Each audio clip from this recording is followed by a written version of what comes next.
These good gentlemen are making a film, ladies and gentlemen, a documentary film. So if you want to be famous, come up here and dance. There are all sorts of music venues in Marrickville. Some places are set up and opened with the intention of presenting music, and others, for various reasons, come around to doing so.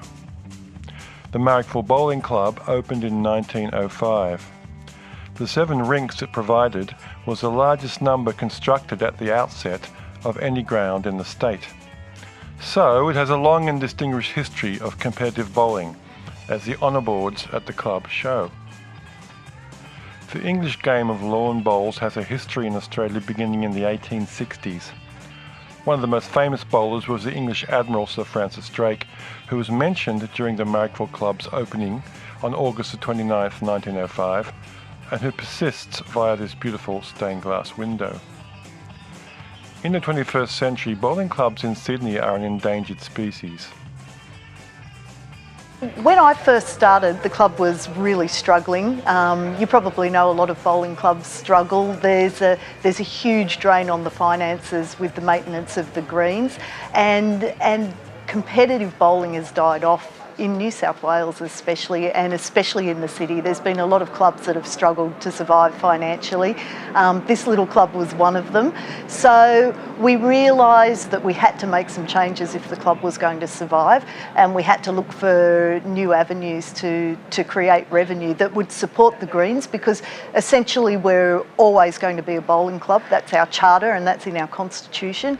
Occupying large areas of land in prime positions, the clubs attract the predatory attention of property developers, who, in the overheated Sydney market, are always looking for their next killing.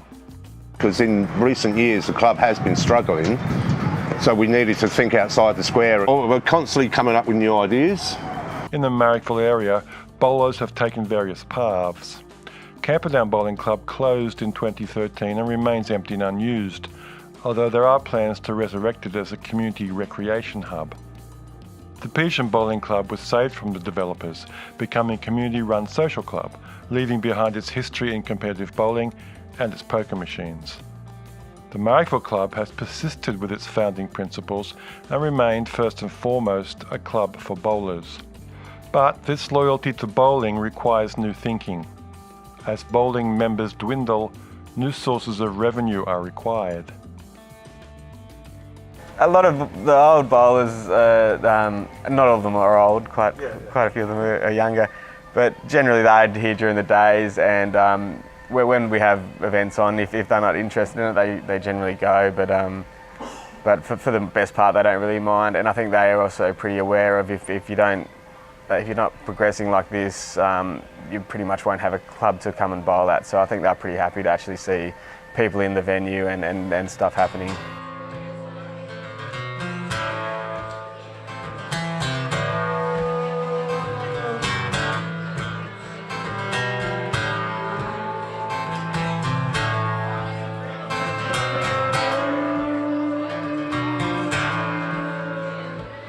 Cousins came into the north,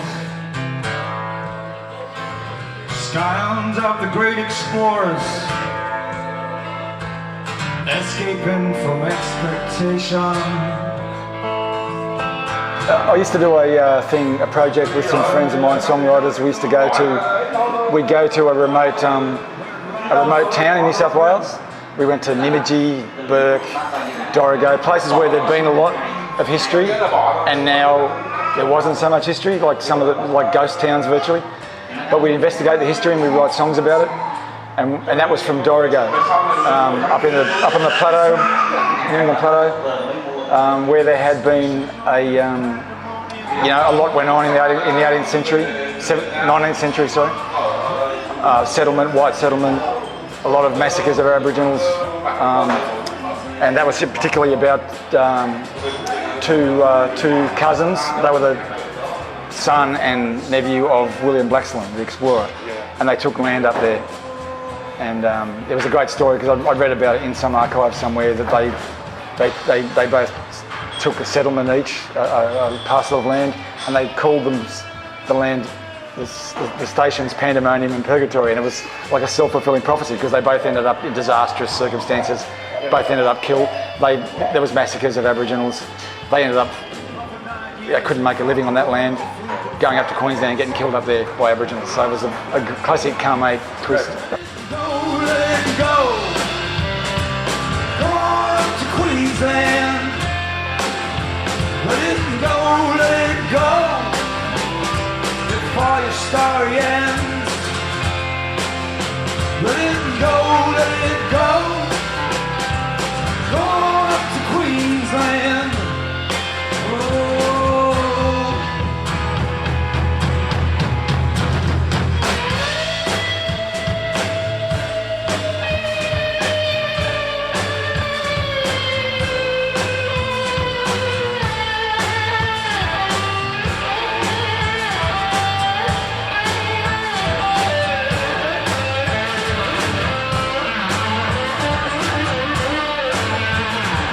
Everyone moved away from Sydney, and it became pretty tough to go and see good bands and to play. Yep. And that's now coming back slowly. It's not great, and it's still not perfect for a musician, you know. And there's a lot of competition for good gigs. You know, new bands are always coming through, and you know, I always love to play, but culturally, I think things are changing in Australia almost irrevocably. And obviously there's always new bands coming through, so the kids want to go and see the new bands. They don't necessarily want to see old hacks like us playing. Unless, you know, for the bands of our generation like you and I and bands like that really made their mark early, they have a legacy that will continue on. They know they've got a guaranteed future of some sort. It's a bit of a dwindling phenomenon, I think, in a way. The song's called The Singing Detective.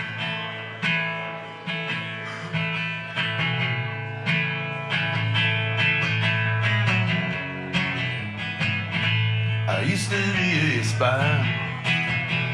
I used to be a real enigmatic guy. I traveled on the train. I traveled with my collar turned up in the rain. I had a little gun, and I followed on the heels of those on the run, and they never got away. There always was a price, and the price got paid. I used to be a spy. Used to be a real enigmatic guy. Before I met you. Before all this shit. We don't have a lot of entertainment over in North Sydney on the weekend. Unless you want to go to some nightclubs and things like that, but there's nothing like this around our area to listen to some entertainment. Liverpool, they don't have much there at all. No matter how I tried, I was pissing in the wind. So desperate I resorted to going through your bed. Used to be a spy with my little enigmatic eye. Yeah, it's coming back, and that's a great thing, because a lot of people who are here now are here to work, you know, because you can't survive on music anywhere really. So it's good that it's coming back and it's become culturally alive again, because for a long time it did become a very sterile, career-driven place. Oh, I used to be a spy.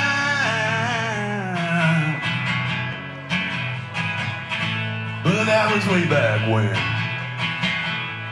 Back when I was fatter and my hair went quite a tin. But you made me look a fool. So I took my little gun and put an end to you. Now they hunt me every day. It's extremely positive at the moment. There's some really great venues popping up that are really encouraging the live music here, and there is a lot of musicians that live locally and have done for a long time, and it's just becoming the sort of people are really wanting to see that, I think, in Marrickville at the moment. You know, it's a great time here because there's a lot of music happening, a lot of venues opening. There's a lot of sort of the breweries. There's a lot of artisan sort of things starting to happen, and people are generally appreciating that and then wanting to see a bit more, you know, culture around. And there is a very, very strong sense of community in Marrickville. So I think it's very important to really try and push that and take advantage of that. I would say that because, you know, when any of us, when we go on holidays, you know, you go to your country bowling club, when you come to this bolo, that's what it feels like. You feel like you're in a country bolo, but it's got the diversity of people. You've got a wide range of people who come here. And so you know that you're in the city, but you still feel like that you could be in the country. I think this place is cool because it's not a real scene venue. You don't have to fit into some sort of culture or scene to be here. It's a combination of young and old, and you can tell that there's people who've been coming here forever, and it's just comfortable. Yeah, you feel cool. Here's a song called Miranda Devine's Adventures on the Vanilla Frontier. With apologies to Bob Dylan.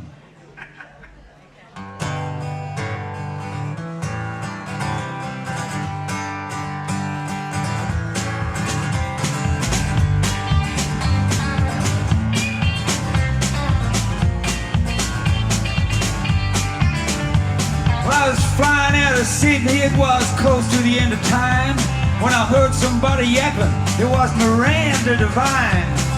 Coming out of first class, her tongue was sharper than the sword. Said, I demand to see the captain, there are terrorists on board. I looked around in terror, but there was nothing to see. Then I saw who she was pointing at, the terrorist was me. I had no choice, I took it, had to commandeer the plane. Told the captain it's a hijack, take me to the Ukraine. Miranda says I'm telling Rupert, this is front page news. You know he's gonna get you, he's got your meter daughter too. The pilot started yelling, he was nervous as a horse. He said to hell with Rupert Murdoch, this plane is changing course. The vanilla frontier being that narrow line that is easily crossed of Australian racism, and how we pretend that we're not racist, but as long as people are staying within their rigid boundaries, we're not racist. But the minute they cross those boundaries, oh yeah, we're racist. Freedom, but he'd taken all the rights of the citizens. He was protected except for the dames and the knights. It was a war against entitlement, but the titles were all owned by the richest and the quickest to the phone. Well, things were getting hairy, we were getting close to the void. Miranda says you terrorists are all just paranoid. I said, look out. Well, I'm definitely, influenced by a lot of that stuff, like hugely by Dylan, and your Graham Parsons and your Towns Van Zants and all those kind of guys. But whereas a lot of people tend to kind of stay within those boundaries and they kind of want to sound like that, probably more of my rock roots and I guess for want of a better word, grunge roots from the 90s and the 80s, which is what I grew up. I grew up around Sydney, going to see all the great bands of the Hopetown and the Lansdowne and the Sandringham, and probably just as much influenced by that kind of stuff, that kind of rock and roll as by the Americana stuff. So yeah, I wouldn't say that my stuff is particularly Americana. Oh, but no island is a castle, no bus it can't be crossed, no ocean is a parcel, no possession can't be lost. There's a big world out there, you can't keep it from your door, and you ain't the lucky country anymore. Dylan, it's going, baby!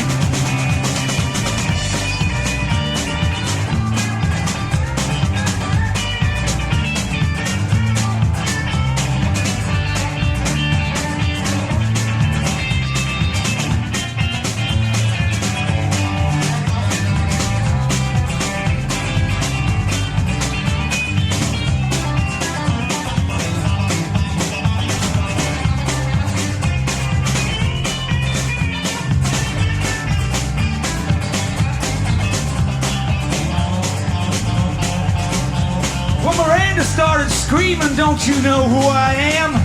I'm the personal representative of the world's most powerful man. The Marrickville Council are actually encouraging this because they want this to be a music hub, and because this is an industrial area as well, there's less noise restrictions, so you can have more venues in this area without the noise restrictions that make them shut at, say, 9 o'clock or whatever. So Marrickville Council have been very encouraging in that, and I just think it'd be great. The more music that's going on around here, and the more it's known as a music hub, then the more people are going to be drawn to this area. A lot of work, and the aeroplanes go over at the Marrickville Bowling Club. That's called the Marrickville Pause. So we do dance, we do rockabilly, we do country and western, we do rock on a Fridays. Sundays, the Sunday session in the afternoons is a mix of country but also more sort of alternative style acts, but acts that people can dance to and really get involved with. We're slowly introducing Friday night band nights as well. We've got a young group of promoters that came to us with a concept called Out of Your Head, and they're featuring a lot of local acts, young and coming acts, and some more established ones, and their goal is to increase that to, you know, the better known acts as well. We have a demographic in mind. The majority of our social members are within the 25 to 45 year age group. And so between Tom and I, we basically judge from experience whether the bands are going to appeal to that age group. Just because the type of venue it is, the look of the venue, and being a club, I'm really trying to push it towards the sort of scene when Sydney was really happening in the 90s, and just try and get that crowd down, because they remember when there was a big scene in Sydney. As far as genre goes, I'm really trying to get as much variety as I possibly can in here once we start to really get kicking off, just because it is a community place, and, you know, and I'd like to see a lot of everything here really, so I'm just really trying to see a lot of things happening, and especially community sort of things with local Marrickvillians and things like that. So. We need more live music venues. Like, it's dying scene these days. It's sad because, you know, Sydney is losing a lot of that. And it's good that it's coming back. We need it. A bit of culture. Okay, here we go.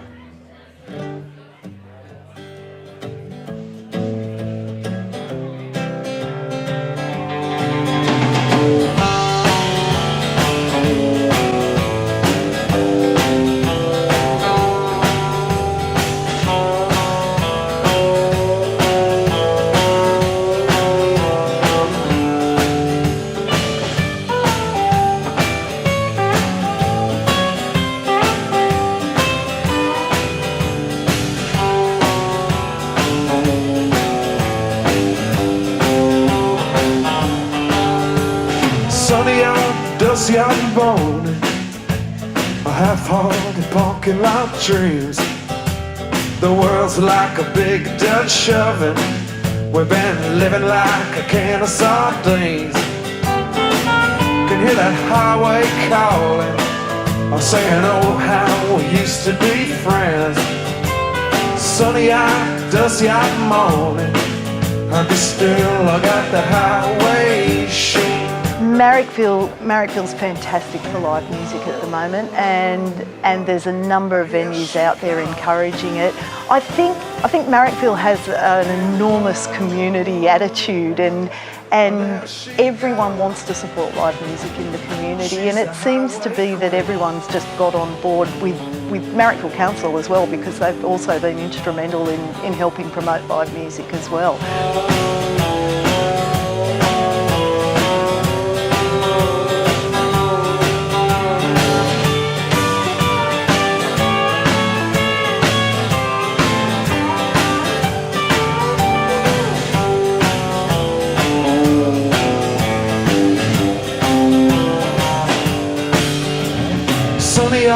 Dusty-eyed morning, a half-hearted parking lot dreams. The world's like a big Dutch oven. Well, it's a beautiful venue. It's perfect, really. You know, I love the indoor one particularly because of that beautiful ceiling and everything. It's kind of struggling against its legacy. For a long time, it got a bit run down, and it wasn't known as a great venue, you know. But it's coming back, and Tom and the crew there are really putting in effort to make it work. And I think if they persevere with it, it could become known as a really good, well-known venue. Oh, here she comes.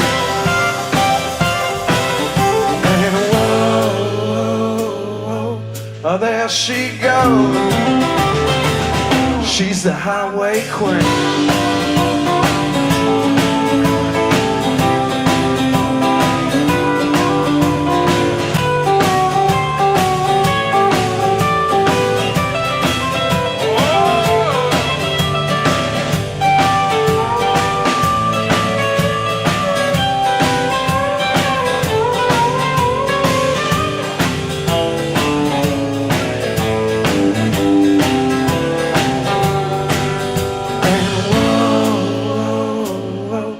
Oh, here she comes. And whoa, whoa, whoa, oh, there she goes. She's the highway queen.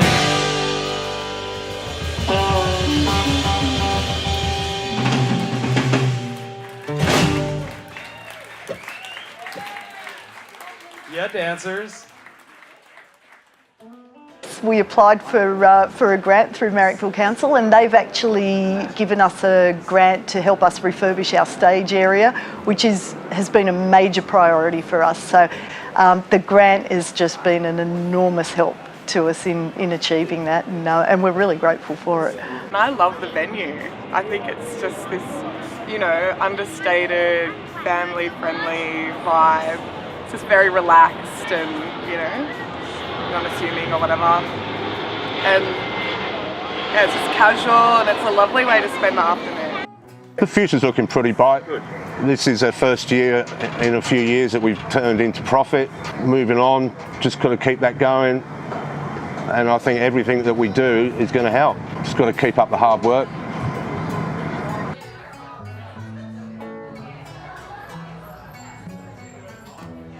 In the next episode of Marrickville Live, we head back to Marrickville Road to visit one of the best small bars in the area. But live music, yeah, it's just getting bigger and bigger, you know. And I think that the health benefits of live music are enormous. Since 2012, the Gasoline Pony has provided a home for local live music and hosted community get-togethers from shanty singing to chess tournaments.